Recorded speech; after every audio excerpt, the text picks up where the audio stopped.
Assalamualaikum teman-teman semua, kembali lagi di video Randa. Nah, di video kali ini, di cerita anak rantau, kita akan membahas tentang jurusan. Bersama saya sudah ada narasumber. Beliau ini adalah seorang dosen di Universitas 11 Maret. Beliau ini sedang menempuh pendidikan S3 di Gifu University. Dosen yang satu ini tuh terkenal katanya easy going dan juga dekat dengan anak didiknya. Nah, langsung aja kita kenalan. Halo Pak. Halo Mas Randa, Assalamualaikum warahmatullahi wabarakatuh. Salam kenal semuanya. Nama saya Pringgo Widyo Laksono. Saya berasal dari Boyolali, tapi Solo ya sebenarnya. Saya mengajar di Universitas 11 Maret di Fakultas Teknik, jurusan Teknik Industri. Di video kali ini tuh kita akan membahas tentang jurusan nih Pak. Itu jurusan Teknik Industri dong Mas? Iya, tentang teknik industri. Nah, karena banyak nih Pak calon mahasiswa yang masih belum mengenal nih tentang jurusan. Ya. Dan Ya. kebanyakan itu salah jurusan katanya Pak. Iya, itu banyak sekali sebenarnya. Di waktu saya pun dulu banyak sekali teman, banyak saya pun juga belum terlalu memahami atau mengerti jurusan yang kita ambil misalnya seperti itu. Banyak yang tidak paham, mereka ngambil jurusan asal ambil aja, akhirnya salah jurusan. Mungkin di sesi ini kita bisa sharing tentang teknik industri itu seperti apa, Iya. apa yang dipelajari, kedepannya seperti apa, prospek kedepannya, kalau lulus gimana, gitu. Iya.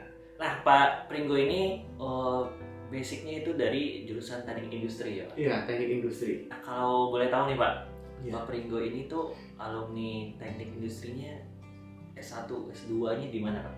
S1-nya saya di UNDIP. Negoro. Tahun berapa tuh Pak? Angkatan berapa? Waduh, angkatan 99. 99. Kemudian lulus 2004. 2004. Ya, kemudian Langsung S2 Pak? enggak, saya kerja dulu cukup lama gitu. Kemudian saya selesai master itu 2012. Kemudian baru lanjut ke S3 itu 2018. Nah, dosennya tahun 2000 berapa sih Pak? 2005. 2005. Dulu tuh masih S1 masih gitu. Oh, pas S1 masuk? Iya, Mas. Kita ada bukaan CPNS gitu ya, Mas. Iya, daftar masih S1 gitu. Tapi sekarang sudah enggak. Sekarang udah enggak lagi. Nah, kalau boleh tahu nih Pak, di teknik industri ini tuh apa aja yang dipelajari Pak? Ya, kalau di teknik industri sebenarnya kan teknik industri itu kan berasal dari mesin dulu perkembangannya, itu teknik produksi. Kemudian berkembang keilmuan ada di bidang teknik industri. Nah, ini berasal dari kata teknik yaitu rekayasa dan industri gitu ya. Bisa dikatakan di bidang manufaktur dan sebagainya. Itu membuat dari barang A berubah menjadi barang B gitu ya. Memproses dari raw menjadi setengah jadi atau menjadi jadi. Nah, itu namanya manufaktur dan sebagainya. Nah, proses manufaktur. Nah, dari industri ini mempelajari biasanya teknik yang mendesain atau merekayasa, mengembangkan atau juga merancang gitu ya, dari suatu sistem yang mengintegrasikan manusia, kemudian juga material, atau kemudian juga informasi, equipment atau perlengkapan, dan juga energi. Jadi pendekatannya sistemik gitu Mas. Jadi hampir semua di bidang misalnya di ini produksi gitu ya, dari pabrik gitu ya, atau jadi bidang teknik itu juga cuman pabrik saja sebenarnya. Pada perkembangannya itu teknik industri kan, industri itu ada industri barang dan industri jasa kan. Cuman karena teknik industri ini untuk memudahkan untuk belajar gitu ya, maka kita menggunakan pendekatan manufaktur yang diskrit untuk menjadi lebih mudah. Di kurikulum kami ini tetap aja seperti di teknik industri UNS ini kan sudah terakreditasi A. Jadi selain terakreditasi A dan PT ya, kami juga terakreditasi IAB. Jadi ini IAB ini adalah Indonesian Accreditation Board for Engineering Education. Jadi komitmen dari penyelenggara pendidikan teknik industri untuk menyelenggarakan program studi teknik industri yang sesuai standar, nggak cuma nasional tapi juga direkognisi oleh dunia juga. Jadi ketika lulusan teknik UNS itu kerja di Singapura gitu ya misalnya, atau di Malaysia dan sebagainya, kamu lulusan mana gitu, oh ya masuk sistem pokok, masuk IPA itu bagus, jadi sudah dipercaya.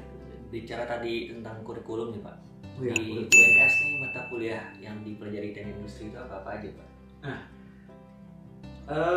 untuk memenuhi capaian pembelajarannya ya, CPL ya, capaian pembelajaran. Jadi kan kita mengaku pada kurikulumnya dari HP dan sebenarnya ada 14 CPL.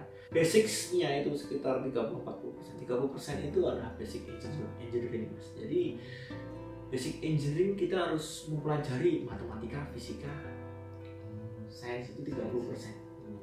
Itu teori dan konsep matematika, fisika, kimia dan sebagainya. Itu harus dikuasai. Yang berikutnya adalah gimana bisa menerapkan teori-teori matematika dan fisika dan sebagainya, teori dasar tadi ya, untuk problem solving. Nah, misalnya di situ ada metode optimasi matematika untuk optimasi gitu ya. Kemudian ada juga untuk statistik untuk pengambilan keputusan. Nah, misalnya seperti itu. Kemudian juga psikologi industri kita juga pelajari. Kemudian ada manajemen sumber daya manusia, kita juga mempelajari. Kemudian dari konsep-konsep matematika tadi kita distribusikan ke misalnya capaian mau luarannya atau apa. Untuk saat ini Pak, tenaga pengajar di UNS bagaimana Pak? Ya, karena tenaga pengajar di UNS kami sudah terakreditasi. Terakreditasi A dan AP. Jadi secara standar kualitas pengajarnya kita sudah kompeten di bidang teknik industri. Sudah mempunyai 2 profesor, 2 guru besar, kemudian sudah cukup banyak doktor. Kemudian kami juga mempunyai S2, program master teknik industri. S2-nya Pak. Ya insya Allah moga-moga kalau nggak tahun ini atau tahun depan ada S3-nya. Teknik industri ini udah berapa tahun Pak berdiri di UNS? Di UNS berdiri dari tahun 1998. Termasuk favorit Pak di teknik? Nah, tahun ini kami favorit. Oh, favorit ya? Favorit. Saya nggak tahu, kemungkinan karena IAB itu di Fakultas Teknik tingkat ketetatannya itu paling ketat teknik industri sekarang. Teknik industri sekarang. Kemudian disusul teknik yang lain. Lulusan teknik industri sangat kompeten untuk menjadi leadership di bidang manufaktur atau sistem dan sebagainya. Bisa dia akan menjadi orang yang menghubungkan banyak pihak dan sebagainya.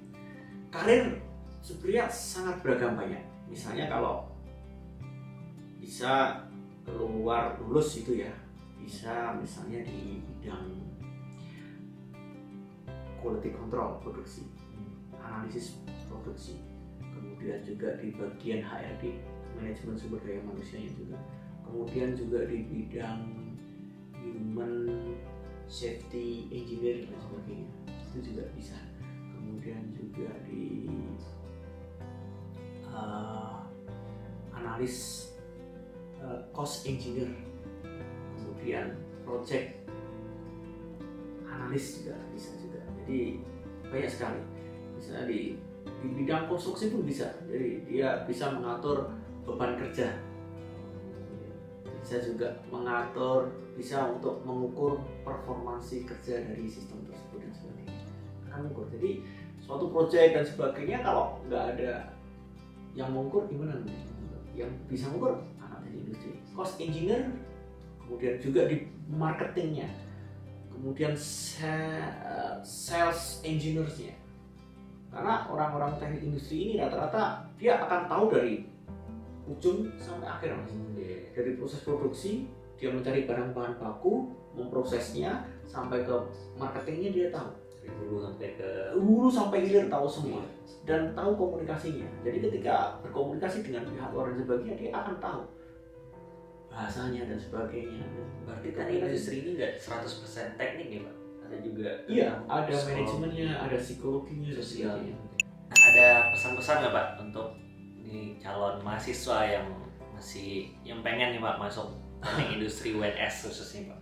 Ya, sebenarnya masuk kuliah di perguruan tinggi atau di apapun jurusannya itu sebenarnya sama saja sebenarnya jurusannya itu bagus semua, ya. tinggal pribadinya masing-masing lah ya. Jadi nah, untuk memilih jurusan ya usahakan tanya atau kenali jurusan apa yang akan Anda pilih gitu ya. Pelajari, tanya, kemudian apa sih yang akan kita lakukan besok, direncanakan. Karena kita juga Anda juga harus memikirkan selain gimana cara masuk, juga gimana cara memikirkan untuk keluarnya juga. Keluarnya jangan dikeluarkan ya Pak. Ya, jangan sampai dikeluarkan, keluar dengan cara elegan juga, dengan wisuda lah ya maksudnya. Gitu ya. Jadi direncanakan juga gimana keluarnya juga. Rata-rata di teknik industri juga lulus bisa tepat waktu, range antara 4 tahunan, 4 tahun. Kemudian ya itu, persiapkan diri sebaik-baiknya untuk mengikuti seleksi penerimaan mahasiswa baru ya, ikuti informasinya. Kemudian juga itu tadi banyak berdoa, kalau memang persaingannya ketat juga ya, tapi ya itu, pilih yang sesuai dengan minat ya, dan bakatnya yang paling penting yang sesuai minat dan bakatnya. Kadang berdasarkan itu Pak, ini yang paling tinggi grade-nya atau yang iya, kadang-kadang ini ego Mas. Jadi pelajar-pelajar SMA itu egonya yang tinggi. Jadi intinya saya nggak mau kalah nih dengan teman sana ini, egonya gitu. Wah, dan saya seperti itu. Dulu seperti itu. Akhirnya setelah masuk, wah ternyata kok jurusan nih kurang sesuai gitu. Sesuai. Akhirnya disesuaikan gitu lah. Oke, ini ada faktanya tentang Pak Pringgo, yaitu ranking publikasi Pak Pringgo di Sinta Indonesia ini tergolong tinggi. Nah, Sinta itu adalah kumpulan jurnal nasional di bawah naungan Riset Dikti. Nah, itu Pak. Rahasianya apa nih Pak? Kenapa? Apakah publikasi itu penting untuk seorang dosen? Ya, publikasi itu kayak achievement, capaian atau apa yang telah dicapai dari dosen atau peneliti ya. Sinta adalah kumpulan dari jurnal-jurnal publikasi nasional yang diindeks, dan sekaligus sebenarnya Sinta itu juga mengukur performa dari dosen dan peneliti di Indonesia sendiri. Dosen dan peneliti ya Pak? Dosen dan peneliti di Indonesia. Hampir semua dosen dan peneliti di Indonesia yang melakukan riset atau melakukan diseminasi. Diseminasi itu adalah mempublikasikan hasil risetnya. Itu bisa di buku, di jurnal, IP atau intellectual property, paten gitu ya, ada dan sebagainya. Itu dimasukkan di situ semua. Bisa dicek sih. Jadi sekarang terbuka. Jadi di situ akan diukur dosen ini atau peneliti ini cukup produktif menulis, menghasilkan publikasi atau menghasilkan buku atau menghasilkan intellectual property right dan sebagainya atau paten dan sebagainya. Itu akan di situ dan akan dihitung.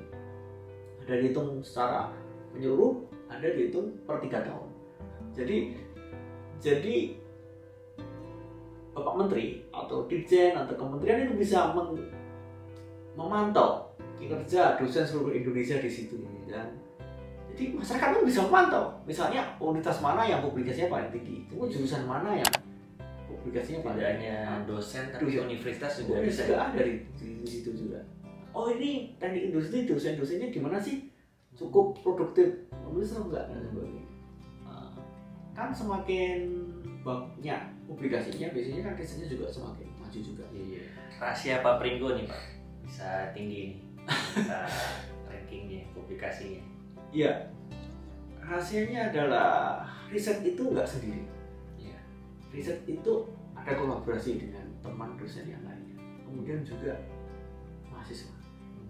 Jadi kita menstimulus mahasiswa itu ya untuk menulis, meriset. Berawal bisa dari kerja praktek misalnya, dia menulis. Kalau bisa diseminarkan, seperti itu. Kemudian dari riset dosen misalnya, kita ajak gabung untuk mengerjakan riset. Kemudian kita nulis bersama, nulis jurnal, itu publikasi juga. Kemudian ketika pengabdian masyarakat, kita publikasikan juga. Kemudian juga skripsi. Skripsi ini juga nggak cuma ditulis dalam tugas akhir skripsi saja, tapi kalau dipublikasikan di konferensi atau di jurnal itu akan lebih baik juga. Kalau ditulis di skripsi dalam buku atau skripsi gitu aja kan, itu kan berakhir di perpustakaan saja kan. Tergantung siapa yang melihat, atau kalau ada katalognya masih mending gitu kan. Tapi kalau dipublikasikan di seminar nasional, seminar internasional ataupun jurnal internasional itu akan lebih lebih banyak orang yang akan membaca, tidak akan beres kan. Publish or beres, kalau nggak publish nanti ya beres nggak ada yang. Semakin banyak universitas yang publish ya, itu kualitasnya makin baik ya Pak? Iya, kinerja perguruan tingginya akan dilihat dari jumlah publikasinya mas, risetnya seperti apa. Jadi world class university yang akan tampak sekali, yang publikasinya yang banyak mana, kemudian jumlah citasinya yang paling banyak mana. Oke, sekian video hari ini. Terima kasih kepada Pak Pringgo udah berbagi info tentang jurusan teknik industri.